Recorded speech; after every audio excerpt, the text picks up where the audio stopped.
안녕하세요. 청강TV의 김인숙입니다. 왕자와 거지에 대한 인생 문장을 시작합니다. 마크 트웨인의 명언. 어리석은 자는 운명의 잔인함에 울지만 현명한 자는 웃는다. 아기에서가 아니라 이 무대가 결코 친절할 리 없었다는 쓰라린 깨달음에서이다. 왕자와 거지는 미국의 작가 마크 트웨인이 쓴 대표적인 역사소설로 16세기 영국을 배경으로 합니다. 헨리 8세의 아들 에드워드 튜티가 태어나 온 세상은 축제 분위기지만 한날 한시에 런던 뒷골목에서 태어난 가난한 집 아들 톰 캔디. 같은 날 태어났지만 너무도 다른 운명을 살아가는 두 소년. 왕자는 호의호식하며 살았고 거지는 아버지에게 구박을 받으며 구걸하며 살았죠. 왕자와 캔디는 생일도 같지만 놀랍게도 서로 똑같이 생겼습니다. 어느 날 우연히 만난 두 소녀는 서로의 삶에 호기심을 느끼고 옷을 바꿔 입어봅니다. 그 순간 왕자는 거지 차림으로 궁 밖에 쫓겨나고 톰은 왕자의 모습으로 궁 안에 남게 됩니다.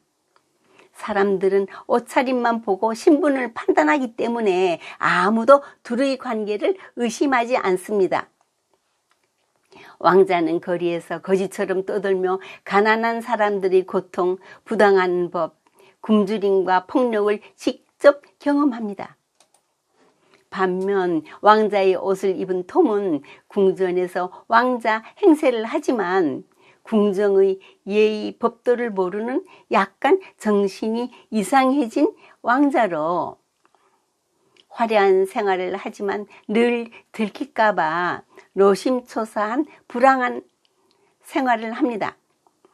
한편 에드워드는 거지 소굴에서 돌아다니며 죽을 만큼 고생을 하죠. 어느 날 국왕 헨리 8세가 죽고 톰은 왕자로서 왕위에 오를 처지에 놓입니다.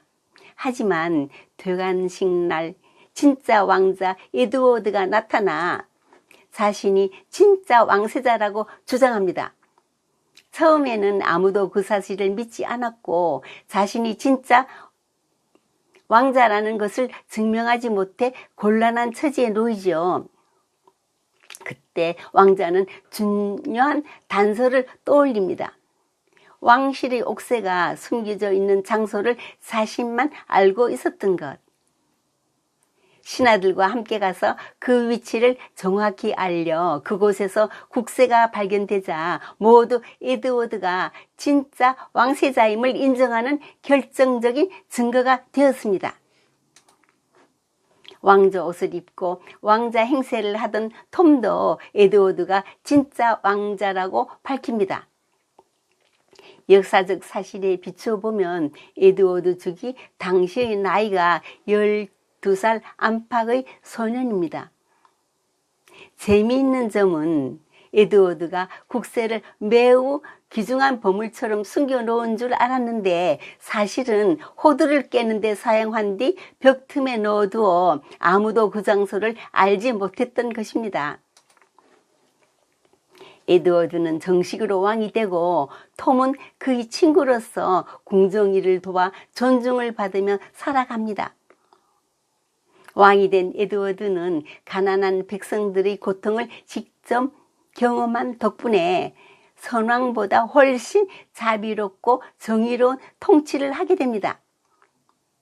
이 소설은 단순한 모험담이 아니라 신분이 바뀌더라도 수준이 바뀌지 않으면 안 된다는 진실을 알려줍니다. 가난한 사람들의 고통에 대한 이해도 알게 됩니다. 왕은 권력과 정의, 백성들의 삶을 이해하는 것이 얼마나 중요한지를 보여주는 명작입니다. 성경의 잠언엔 어리석은 자는 그 노를 다 드러내어도 지혜로운 자는 그 노를 억제하느니라. 기차 기관사가 승객들에게 긴급 안내방송을 했습니다. 승객 여러분, 지금 나쁜 소식과 좋은 소식을 전하겠습니다. 먼저 나쁜 소식은 기차의 엔진이 고장나서 2시간 정도 연착한다는 것입니다. 좋은 소식은 저와 여러분이 비행기가 아니라 기차를 타고 있다는 사실입니다. 오늘도 기쁨과 감사가 넘치는 아름다운 여름날이 되십시오. 감사합니다.